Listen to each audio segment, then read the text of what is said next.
Champions ట్రోఫీలో ఇప్పుడే భారత్ దూసుకెళ్తున్న పరిస్థితి కనిపిస్తూ వస్తుంది. మొదటి మ్యాచ్ లో రంగరంగ వైభవంగా గెలిచిన సిచ్యువేషన్ మనం చూసాం. అందరూ కూడా తన శైలిలో బంగ్లాదేశ్ జట్టు పైన పూర్తి స్థాయిలో విరుచుకుపడ్డ పరిస్థితి. షమి అయితే ఏకంగా 5 వికెట్లు తీసి తనకు తిరుగులేదంటూ కూడా నిరూపించుకున్న పరిస్థితి అయితే మనకి కనిపిస్తూ వస్తుంది. ఇక ఓపెనర్ శుభ్మన్ గిల్ సైతం తన బ్యాట్ తోనే బంగ్లాదేశీయులకు సమాధానం ఇచ్చారని చెప్పుకోవాలి. అయితే ఇవాళ జరగనున్న దాయాదుల పోరు మరింత ఆసక్తికర చర్చకు దారితీసింది. అసలు ఏ జట్టుకి బలాలు ఎలా ఉన్నాయి, అసలు ఏంటనేది మనతో పాటు తిరుపతికి సంబంధించి స్పోర్ట్స్ అకాడమీ కిరణ్ ఉన్నారు. ఆయన అడిగే ప్రయత్నం చేద్దాం. కిరణ్ గారు చెప్పండి, అంటే మొత్తం మీద ఇవాళ బలాబలాలు ఎలా పోతున్నాయి, ఎలా ఉంటాయి, అసలు మ్యాచ్ కి సంబంధించి ఎలాంటి ఆసక్తికర పరిణామాలు చోటు చేసుకునే అవకాశం ఉంటుంది? ఆసక్తికరంగా ఉంటుంది. ఆకలి మీద ఉన్నటువంటి పులులు ఏ విధంగా అయితే వేటాడతాయో ఆ విధంగా మన వాళ్ళు చాలా కసి మీద ఉన్నారు. ఎందుకురా అంటే 2015లో ఐసీసీ జరిపే ఈవెంట్లలో మొట్టమొదటిసారి 2015లో ఓడిపోయాం పాకిస్తాన్ పైన. దానికి ప్రతీకారం అదే ఛాంపియన్షిప్ ట్రోఫీలో ఈ రోజు ప్రతీకారం తీర్చుకుంటున్నాం. ఖచ్చితంగా రోహిత్ శర్మ నుంచి ఒక గట్టి స్కోర్, మొదటగా బ్యాటింగ్ వస్తే 350 పైచులకు ఖచ్చితంగా కొడతాం. అందులో ఖచ్చితంగా ఇద్దరు సెంచరీ చేయడం గ్యారంటీ. తర్వాత మనకు కానీ ఫస్ట్ బౌలింగ్ వస్తే మనకున్న బౌలింగ్ లైనప్ కావచ్చు, మనకున్న యాటిట్యూడ్ కి ఖచ్చితంగా 270 లోపల వాళ్ళు ఆల్అౌట్ చేసి ఆ స్కోర్ ని మనం 40 ఓవర్ల లోపలే చేజ్ చేస్తాం.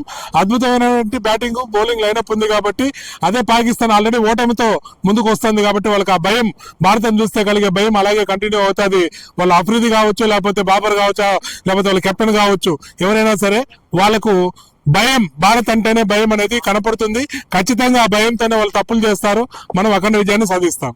తమ్ముడు నువ్వు చెప్పాడు, ఇప్పటికే రోహిత్ శర్మ కావచ్చు, శుభ్మన్ గిల్ కావచ్చు మంచి ఫామ్ లో ఉన్న పరిస్థితి కనిపిస్తుంది. అంటే ఈ మ్యాచ్ ఎలా ఉండబోతున్నారు? ఈ మ్యాచ్ చాలా ఇంట్రెస్టింగ్ అండ్ సస్పెన్స్ చాలా ఉంటుంది. ఎందుకంటే ఇండియా వర్సెస్ పాకిస్తాన్ అనేది చాలా greatest rivalry of ever no.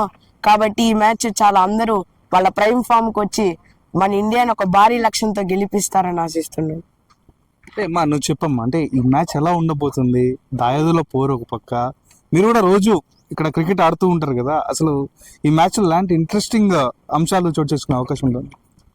Virat Kohli కానీ రోహిత్ శర్మ కానీ ఇద్దరు కనుక పార్ట్నర్షిప్ మెయింటైన్ చేసి సెంచరీలు కొడితే కనుక ఖచ్చితంగా మనం మ్యాచ్ విన్ అయ్యే ఛాన్స్ అవుతుంది. మొత్తానికి మనం చూస్తున్నాం ఈ మ్యాచ్ మాత్రం ఎంతో కీలకమనే చెప్పుకోవాలి. ఎందుకంటే ఎప్పటి నుంచో కూడా దాయాదుల మధ్య ఈ పోరు అనేది భీకర యుద్ధానికి దారితీస్తుంది. మనం వార్ ఎలాగైతే కొనసాగుతుందో ఇండియా పాకిస్తాన్ మధ్య, అలాగే ఈ క్రికెట్ మ్యాచ్ కూడా అలాగే ఉంటుంది. అంత ప్రెజర్ కానీ అంత ఇది కానీ పూర్తి స్థాయిలో ఉంటుందని కూడా మనం చెప్పుకునే ప్రయత్నం చేయాలి. అయితే మొత్తం మీద ఈ మ్యాచ్ కి సంబంధించి పూర్తి వివరాలు మాత్రం చాలా ఆసక్తికరంగా ఉండే అంశం అయితే మనం చెప్పుకోవాలి. ఎందుకంటే ఇక్కడ ఒక టీముకి మధ్య కాదు, ఒక దేశానికి మరో దేశానికి మధ్య యుద్ధం లాంటి తలబడి మ్యాచ్ అని కూడా మనం చెప్పుకోవాలి. మొత్తం మీద పాకిస్తాన్ తో జరిగే ఈ ఛాంపియన్స్ ట్రోఫీలో ఇండియా ఖచ్చితంగా గెలుస్తుంది, విజయకేతనం ఎగరేస్తుంది మనం ఆశిద్దాం.